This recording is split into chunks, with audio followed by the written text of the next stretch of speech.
din də deyir, hədisə baxın, Peyğəmbərdən də istəyimsə.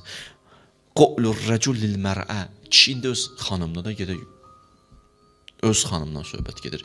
Kişi öz xanımına inni uhibbuki, mən səni üzr istəyirəm, sevirəm desə, la yazhab min qalbiha əbəda. O söz onun qəlbindən heç vaxt neynəməz, çıxmaz. Kişi qadına desə. Nəsə, bu da bütün gün deyiləsi söz deyil, belə bütün gün deyilsin. Yəni, istəyir dindirsin ki, bu söz neyinir? Təsir göstərir. Qadına təsirin göstərir. Və niyə? Çünki deyir, o məhəbbətin bu mənada əsiridir. Şəhidin izahı ilə desək, daha çox ehtiyacı var. Fərqdir də, kişi ilə qadın arasında fərq.